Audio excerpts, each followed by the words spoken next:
Okay, so thank you for coming to the Garmin workshop. I hope that today I can share with you some of my experience on how to use the Garmin.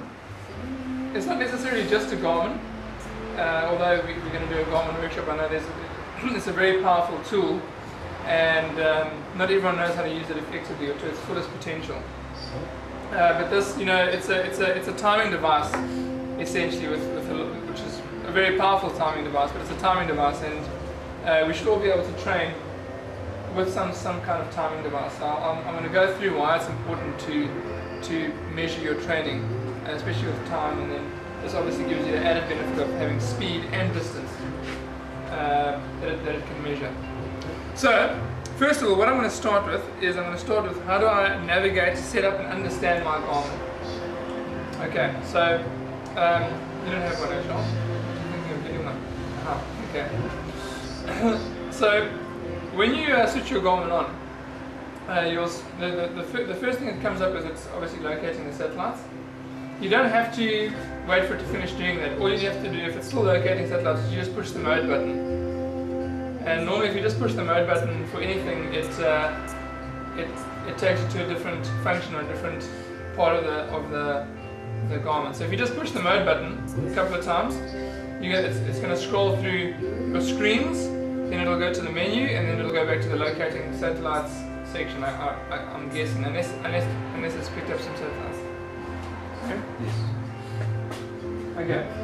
So your main screen is basically your menu screen. So when you not your menu screen, the screens with the values on it. Okay, and there's three screens. And if you look at your up and down arrows on the right hand side, that's where you scroll through those screens. Okay, so there's a main screen, and then there's what they call a user 1 and a user 2. And I almost think it's possible to set up another user screen. But what you definitely can do on these screens, on each of these screens, is you can define what values you want to see there.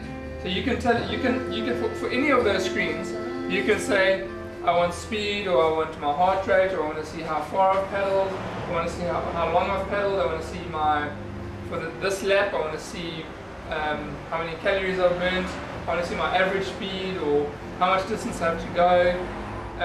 There's a whole lot of values that you can put into these screens, and we'll play with that a little bit later. And I've got mine set up specifically. But please switch off all cell phones. No, I think I should wait for Carol because she wants to. Yeah, just wait. Make sure you do it with mine as well. Are you indoors now? Yeah? Yeah.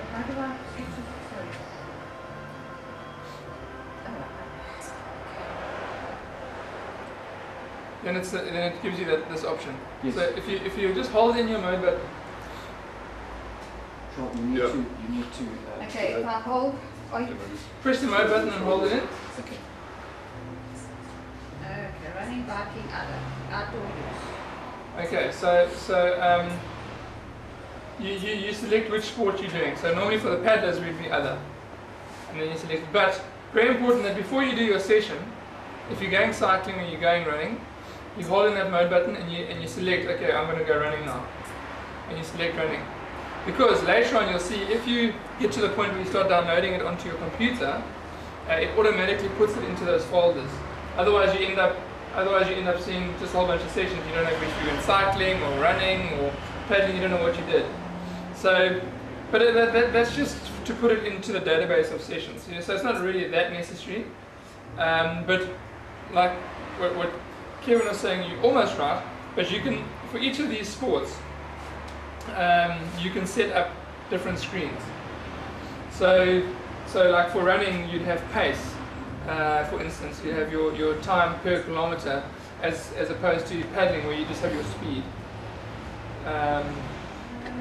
You see. Now with this, you don't need to have a foot pod or anything like that. You don't have to, no. But you can get a foot pod with it. Okay, you can get a cadence meter. Yeah, which is very, very nice. Okay, so it's indoor use. Now how do you get out of it? Just push the mode button again. The mode button is your key. The mode button is changes your. The mode button is your thing to do everything. It gets you back. The mode button is your friend. When in doubt, push the mode button. That's what I say. When in doubt, push the mode button. Okay, where was I? Okay, go through, go on main menu and settings. Right, so these screens, obviously, all these values you can set. So I've got mine set. I've got my Garmin set up that it automatically scrolls through the screens, so it can do that. It scrolls every 3 seconds. It changes the screen. Okay.